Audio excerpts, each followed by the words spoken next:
Students, I'm Pooja Miss, your science teacher, and this video is for students of class 3. Hope कि आप सब अच्छे होंगे और चैप्टर 1 के सभी टॉपिक्स को रिमेंबर कर लिए होंगे. So today I will teach you chapter 2. So what is your chapter 2? House and clothing, घर और कपड़ा. These all are basic needs. तो इस चैप्टर में हम क्या पढ़ेंगे कि importance of a well lit house में रोशनी की कितनी ज़रूरी होना चाहिए, कितना ज़रूरत है, एयरी होना चाहिए, हवादार होना चाहिए, साफ़ सुथरा होना चाहिए, और क्लॉथ्स एंड फाइबर्स के बारे में पढ़ेंगे. तो आज लेकिन हम लोग पढ़ेंगे सिर्फ हाउस के बारे में, गुड हाउस के फीचर्स पढ़ेंगे. ठीक है, हेल्दी हाउस कैसा होना चाहिए वो पढ़ेंगे. तो आप सबको पता है कि हाउस जो है हमें प्रोटेक्ट करता है हीट से, कोल्ड से, रेन से, धूल से, जर्म से, जंगली जानवर से, और भी कोई खतरा हो तो हमें हाउस में ही रहना चाहिए, घर में ही रहना चाहिए. ठीक है, अलग अलग तरह के लोग अलग अलग घरों में रहते हैं. पिछली बार आप लोग शायद पढ़े होंगे कच्चा हाउस, पक्का हाउस के बारे में. और उसके बाद कुछ इम्पॉर्टेंट थिंग जो है, जो गुड हाउस का होना चाहिए, फीचर्स, वो इसमें पढ़ेंगे. तो देखिए, मैंने नोट्स प्रिपेयर किया, आप भी इसी तरीके का नोट्स प्रिपेयर बना लेना, और उसके बाद फिर उसको रिमेंबर करना neat and clean handwriting में पेंसिल लेकर. तो इसमें मैंने लिखा है वही चीज़, house protectors from heat, cold, rain, dust, germs, wild animals and other dangers. अब नेक्स्ट पॉइंट आपका, जो आपको इम्पॉर्टेंट है आपके लिए, features of a good house. एक अच्छे हाउस का क्या फीचर होता है? It should be clean and tidy. House जो होता है वो हमेशा क्लीन होना चाहिए, ताकि बीमारी जो है घरों में ना प्रवेश कर सके. तो इसके लिए ज़रूरी है कि आप हाउस पे डेली झाड़ू लगाइए, स्वीप करिए, उसे मॉप कीजिए, पोछा कीजिए, और उसके बाद फ्लोर को हमेशा डिसइंफेक्टेंट से साफ़ कीजिए. मतलब डिसइंफेक्टेंट्स का क्या मतलब होता है वो भी मैंने यहाँ पॉइंट आउट करके लिख दिया है. Things use to kill germs and insects.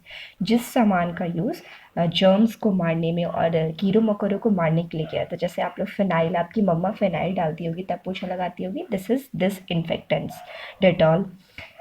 उसके बाद नेक्स्ट है कि हाउस में जो है हमेशा एक डस्टबिन ज़रूर होना चाहिए, चाहे वो आपका बेडरूम हो, चाहे आपका वो किचन रूम हो या वॉशरूम हो, सब में एक डस्टबिन होना चाहिए, ताकि गार्बेज आप डस्टबिन में ही डाल सको, और उसके बाद इधर उधर ना फेंक सको, ताकि बीमारी ना पनप सके. और हमेशा घरों का जो दीवार होता है वो वॉश रहना चाहिए, वो वाइट वॉश रहना चाहिए. मतलब पुचारा या पेंटिंग आप जिसको कहते हो, समय समय पर वो होना चाहिए, ताकि वो गुड कंडीशन में रह सके और जर्म्स ना फैल सके. इसीलिए ये सब बहुत ज़रूरी है. और कॉर्नर जो भी आपका होता है, घरों का कॉर्नर, वो सब साफ़ होना चाहिए. छत जो होता है घर का, सीलिंग फैन जिस पे रहता है, वो साफ़ होना चाहिए. वहाँ पे बहुत ज़्यादा धूल जम जाते हैं, और धूल होंगे तो जर्म्स बिल्कुल जम जाएंगे. ठीक है, दूसरा टॉपिक हमारा क्या है कि एयरी और वेल वेंटिलेटेड होना चाहिए, मतलब हवादार. आप सबको पहले भी पता है कि सांस लेने के लिए हमें ऑक्सीजन की ज़रूरत होती है, हवा की ज़रूरत होती है. तो हम लेकिन शुद्ध वायु बहुत ज़रूरी है हेल्दी रहने के लिए. तो इसीलिए घरों में एक प्रॉपर विंडोज़ होना चाहिए, इनफ स्पेस होना चाहिए, ताकि हवा प्रवेश कर सके. और उसके बाद जो विंडोज़ पे नेटेड विंडोज़ होना चाहिए, मतलब जाली लगा रहना चाहिए, ताकि मस्कीटोज़ या फिर और भी हाउस फ्लाई, ये सब घर के अंदर प्रवेश ना कर सके. ठीक है, नेक्स्ट है, it should be well lit and allow lots of sunlight to enter. यहाँ पे जगह घरों में जो है सनलाइट की पूरी व्यवस्था है, मतलब कि सूरज की रोशनी पूरे तरीके से आ सके, क्योंकि सूरज की रोशनी जो होती है वो जर्म्स को मारती है. जर्म्स जो है अगर मरते हैं तो वो सूरज की रोशनी में ही मरते हैं. और उसके बाद सूरज की रोशनी का एक और फ़ायदा है कि सुबह के समय आप बिजली नहीं जला सकते हैं, इलेक्ट्रिसिटी नहीं जला सकते, आपकी बिजली भी बचेगी. तो ये बहुत इम्पॉर्टेंट है. और उसके बाद है कि it should have clean water supply. घरों में जो वाटर का सप्लाई हो, पानी की जो व्यवस्था हो, वो क्लीन हो, साफ़ सुथरा पानी आए, गंदा पानी ना आए. तो ये बहुत ही ज़रूरी है, ताकि क्योंकि हमें हमेशा क्लीन वाटर ही पीना चाहिए. नेक्स्ट है, it should also have a proper drainage system for the proper dispersal of dirty water. Drainage system means क्या? जो गंदा पानी होता है, जो गंदी गंदी चीज़ें होती है जाती हैं, तो उसका प्रॉपर डिस्पोजल ड्रेनेज सिस्टम होना चाहिए. नाले की अच्छी सिस्टम होना चाहिए, ताकि कहीं से नाला बह ना सके. अगर नाला कहीं से बहता है तो वो भी जर्म्स को पैदा करता है.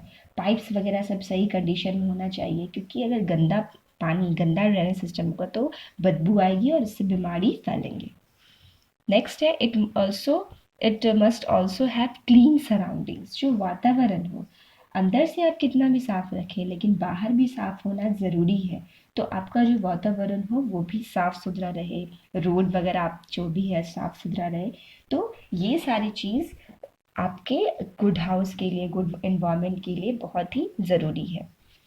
तो इसमें दो पॉइंट जो मैं आ गया यहाँ पे, डिसइनफेक्टेंट्स और हाउस होल्ड वेस्ट। तो डिसइनफेक्टेंट्स तो मैंने बता दिया। दूसरा है हाउस होल्ड वेस्ट, मतलब कि घर का कचरा। घर का कचरा क्या होता है, जैसे आप डे टू डे, आप भी स्टूडेंट हो तो आप लोग पेजेस फाड़ते होंगे, या फिर आप पेंसिल का जो पील्स होता है, शार्पन पील्स होता है, वो यूज़ करते होंगे, छिलका जो होता है। तो ये सब आपका घर में कचरा जो बनता है, ये सब जो आप इकट्ठा करते हो, these are called household garbage. घरों का कचरा, या मम्मा आपकी जो वेजिटेबल्स का पील्स छिलती हो, वेजिटेबल्स का छिलका छिलती होगी, ये सारे भी क्या कहलाते हैं, कचरे ही कहलाते हैं। तो ये सब होता है घरों का कचरा, जो डे टू डे एक्टिविटीज़ में होता ही रहता है। ठीक है, तो ये आपका नोट्स था। और आप एक बार अपने बुक की ओर देख लीजिए कि आपके इस बुक में, और जो पिक्चर्स दिया हुआ देख लीजिए, पिक्चर्स को एक बार देखिए कितने अरेंज वे में, कितना अच्छा हाउस है। देखिए ये डस्टबिन में डाल रही हैं, और ये देखिए कितना क्लीन हवादार है।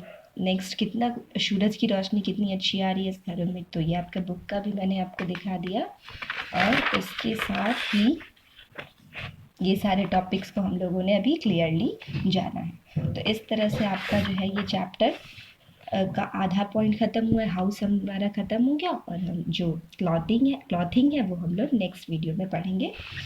और ये आप बनाने की कोशिश कीजिएगा, ये आपका होमवर्क है, और नोट्स को नोट डाउन कर लीजिएगा। इसमें 5 बेसिक नीड्स, हमारे ज़िंदगी के लिए जो बेसिक ज़रूरत है वो आपको इसमें बनाना है, सर्कल करके रखना है। ठीक है, तो एक तो मैं बता देती हूँ आपको, क्लॉथ्स, और बाकी आप खुद ढूंढ लो। ठीक है, टिल देन टेक केयर।